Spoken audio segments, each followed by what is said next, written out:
Hello friends, welcome back to English with Asha ma'am. आज मैं आपके लिए एक पैराग्राफ लेकर आई हूँ और इस पैराग्राफ की हम रीडिंग करेंगे। साथ ही में जो भी वर्ब्स हैं ये मैंने इसलिए हाईलाइट किए हैं ताकि आपको पता लगे कौन से टेंस में ये वाले वर्ब्स लिखे गए हैं। तो साथ साथ जब मैं एक्सप्लेन करूँगी आपको बताती जाऊँगी इसके बारे में। उसके अलावा जो भी न्यू वर्ड्स हैं एक एक वर्ड का मीनिंग आपको बताऊँगी और ग्रामर रिलेटेड टॉपिक्स जो भी बीच में आएंगे उसके बारे में भी एक्सप्लेन करूंगी। तो आइए आज का वीडियो शुरू करते हैं। इसका टाइटल है एन आइडियल सिटीजन। तो आइडियल होता है आदर्श, जिसको हम फॉलो करना चाहते हैं, और सिटीजन किसी भी देश का नागरिक। तो एन यहाँ पे इसलिए लिखा है क्योंकि ये वाले जो आगे वाला वर्ड है इसके शुरुआत में वॉवल साउंड है। AEIOU ये वाले 5 वॉवल्स होते हैं, उनका साउंड अगर किसी वर्ड में आता है तो उससे पहले हम आर्टिकल एन का यूज करते हैं। N ideal citizen, citizen noun है और नाउन को डिस्क्राइब कर रहा है कि कैसा सिटीजन, कैसा नागरिक, आदर्श नागरिक, आइडियल सिटीजन। इसलिए ये वाला वर्ड जो है वो एडजेक्टिव है। एडजेक्टिव्स नाउन को डिस्क्राइब करते हैं। एक आदर्श नागरिक। The greatness of a country. Okay, इसको पढ़ने से पहले एक और चीज बताना चाहती हूँ। देखिए, ये तो हो गया आइडियल।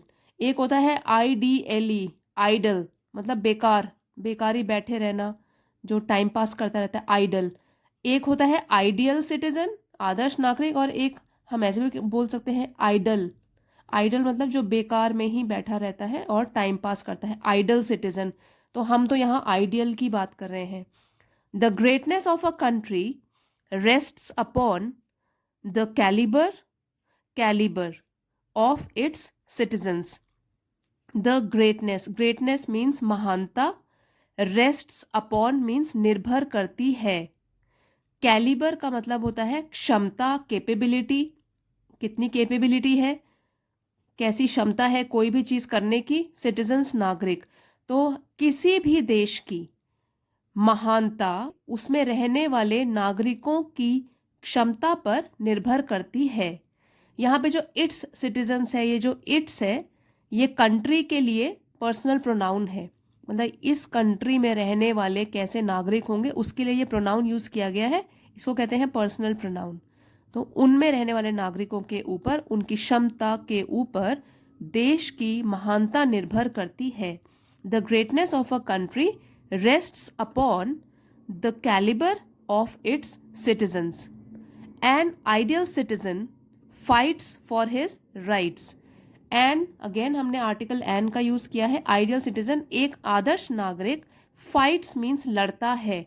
यहाँ देखिए ये वर्ब है, ये भी वर्ब था, इसमें एस लगा है, वर्ब में एस लगा है। तो फर्स्ट फॉर्म में एस या ES का जब यूज होता है वो सेंटेंस होता है सिंपल प्रेजेंट टेंस में, प्रेजेंट इंडेफिनिट टेंस भी इसको बोलते हैं। इसकी पहचान ये होती है सब्जेक्ट के हिसाब से एस या ES लग जाता है।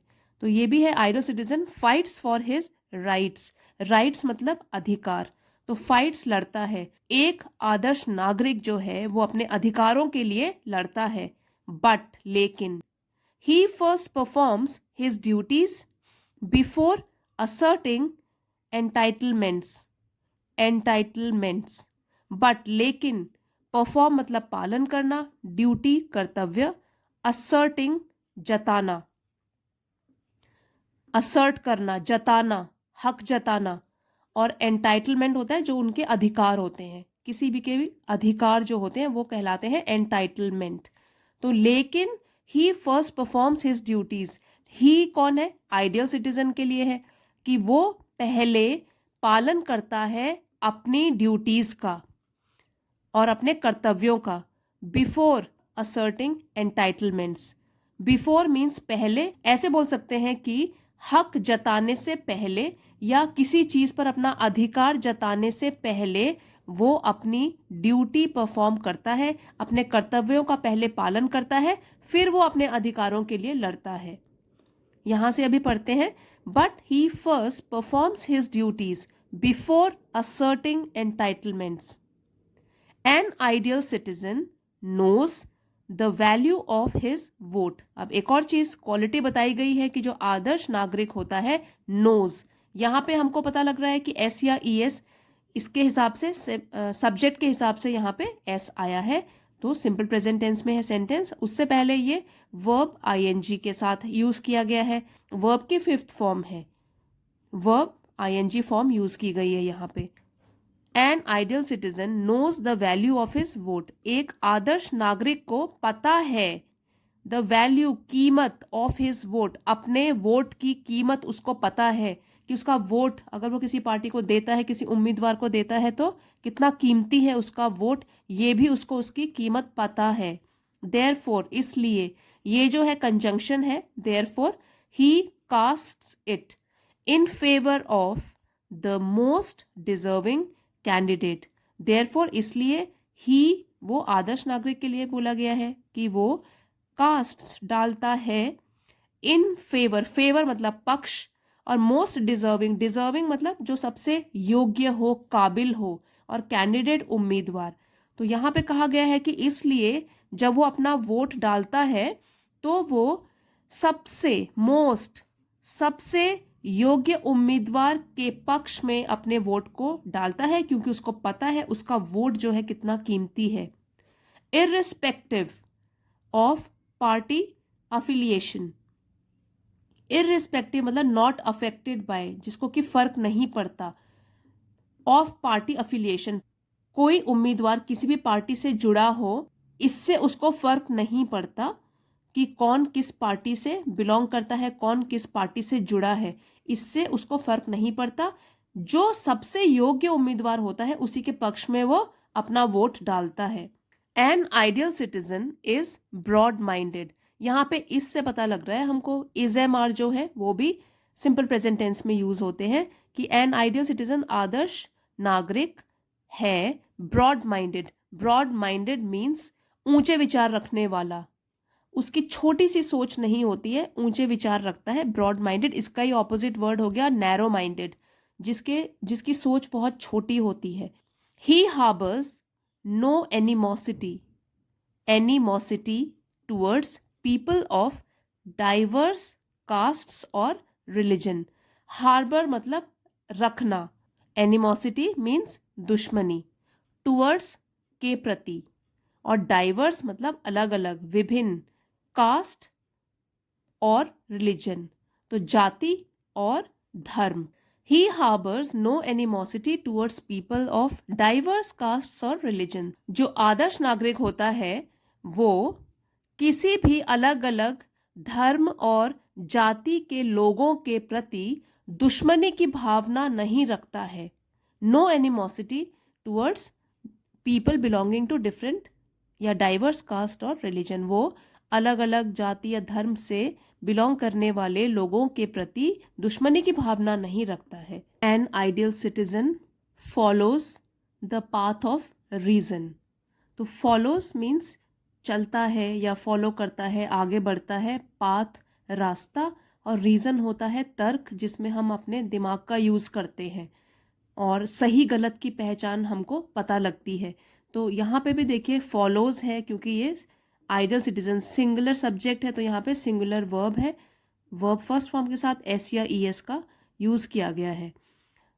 तो जो आदर्श नागरिक होता है वो तर्क की राह पर चलता है या तर्क के रास्ते पर चलता है, सही गलत की उसको पहचान होती है, उसी के रास्ते पर वो चलता है और रीजनिंग के हिसाब से फिर वो फैसले भी लेता है अपने। He is not a slave to old customs and traditions. Is है, इससे हमको पता लग रहा है प्रेजेंट टेंस में है सेंटेंस। स्लेव मीन्स गुलाम, ओल्ड पुराने, कस्टम रीति रिवाज, ट्रेडिशंस परंपराएं। तो जो ये आदर्श नागरिक है वो पुराने रीति रिवाजों का और परंपराओं का गुलाम नहीं होता, क्योंकि वो तर्क से काम लेता है, अपने सही गलत को सोचने की शक्ति उसके पास है, इसलिए वो देखता है कि पुराने रीति रिवाज सही भी हैं या नहीं, परंपराएं जो सही हैं उनको फॉलो करता है, जो गलत है उनके खिलाफ आवाज भी उठाता है। तो वो पुराने रीति रिवाज और परंपराओं का गुलाम नहीं है, तर्क से काम लेता है।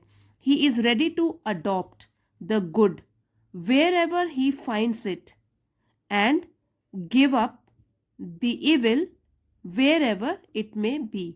ये अच्छी लाइन है। ये कहा गया है यहाँ पे कि वो तैयार है, रेडी, तैयार है टू अडॉप्ट, अडॉप्ट मीन्स अपनाने के लिए, वेयर एवर, जहाँ भी, फाइंड्स मिलता है, और गिव अप ये फ्रेजल वर्ब है, इसका मतलब होता है कोई आदत छोड़ना या किसी भी चीज़ को छोड़ देना, गिव अप कर देना। इविल, बुराइयाँ, वेयर एवर, जहाँ कहीं भी, इट में बी। अब इसका मीनिंग समझते हैं कि वो तैयार रहता है अच्छे को अपनाने के लिए जहाँ कहीं भी उसे वो मिलता है, अच्छाई को अपनाने के लिए जहाँ भी उसे वो मिलती है, and give up the evil, और बुराई को त्यागने के लिए या छोड़ने के लिए भी तैयार रहता है जहाँ कहीं भी, इट में बी, जहाँ कहीं भी वो हो, उस बुराई को वो त्यागने के लिए तैयार रहता है और अच्छाई को अपनाने के लिए भी हमेशा तैयार रहता है। बिकॉज, क्योंकि, he does no wrong, does मतलब करता है, नो रॉन्ग कुछ भी गलत नहीं, नो कुछ भी गलत नहीं करता है। He is fearless, fearless means निडर, क्योंकि वो कुछ भी गलत नहीं करता है इसलिए वो निडर रहता है। And always holds his head high, always हमेशा, होल्ड्स रखता है, हिज हेड हाई मतलब अपने सिर को हमेशा ऊंचा रखता है। कोई गलत काम करता ही नहीं है, उसको शर्मिंदा भी नहीं होना पड़ता, इसलिए वो अपने हेड को या अपने सिर को ऊंचा रख के चलता है। An ideal citizen is law abiding, law abiding देखिए हाइफन से इसको जोड़ा गया है, हाइफनेटेड वर्ड है कि लॉ मीन्स कानून, अबाइडिंग पालन करना, अबाइड का मतलब होता है पालन करना, लॉ अबाइडिंग का मतलब है कानून का पालन करने वाला। Has respect for the rights of his fellow citizens, ये भी फेलो सिटीजन हाइफनेटेड वर्ड है कि साथ काम करने वाले लोग या साथी नागरिक जो हैं। N ideal citizen is law abiding, एक आदर्श नागरिक जो है कानून का पालन करने वाला होता है और अपने साथी नागरिकों के राइट्स, साथी नागरिकों के अधिकारों का भी वो सम्मान करता है। He is hard working and earns his living only through honest means, he is hard working मेहनत करने वाला, अर्न्स कमाता है, हिज लिविंग अपनी जीविका, थ्रू से, ऑनेस्ट मतलब ईमानदारी के, मीन्स तो ईमानदारी से ही वो अपने जीविका को कमाता है और वो बहुत मेहनती होता है। यहाँ पे भी देखिए ये है हेल्पिंग वर्ब इज और वर्ब फर्स्ट फॉर्म यूज की गई है एस के साथ, तो ये भी जो है सिंपल प्रेजेंट टेंस में है sentence, he is hard working and earns his living only through honest means. यहाँ पे देखिए एच जो है वो साइलेंट है, हम बोलेंगे ऑनेस्ट, हॉनेस्ट नहीं बोलेंगे, ऑनेस्ट ईमानदारी से। The destiny of a nation, destiny means भाग्य, तो एक देश का भाग्य depends on the shoulders of such exemplary citizen, depends निर्भर करता है, ऑन द शोल्डर्स कंधों पर, शोल्डर्स मीन्स कंधों पर, ऑफ सच एग्जेम्पलरी सिटीजन ऐसे सिटीजन, ऐसे नागरिक जो कि एग्जेम्पलरी हों, ये एडजेक्टिव है, ये सिटीजन को डिस्क्राइब कर रहा है, इसका मीनिंग होता है औरों के लिए जो आदर्श हों, एग्जाम्पल हों दूसरों के लिए। तो ऐसे एग्जेम्पलरी नागरिक या ऐसे आदर्श नागरिक जो औरों के लिए भी आदर्श हों, तो ऐसे लोगों के कंधों पर हमारे देश का भविष्य निर्भर करता है, ऐसे होते हैं आइडियल सिटीजन्स। और हम सबको अपने देश का एक आदर्श नागरिक बनने की कोशिश करनी चाहिए। आई होप फ्रेंड्स आपको ये वाला वीडियो पसंद आया होगा, इसके ज़रिए आपने कुछ नया ज़रूर सीखा होगा। अगर आपको पसंद आया है वीडियो तो प्लीज़ लाइक और शेयर ज़रूर कीजिएगा। चैनल पे नए हैं तो चैनल को सब्सक्राइब कर लीजिए। इसी तरीके के नॉलेजेबल वीडियोस आपके लिए रोज़ लेकर आती हूँ। Thank you everyone for watching. See you next time.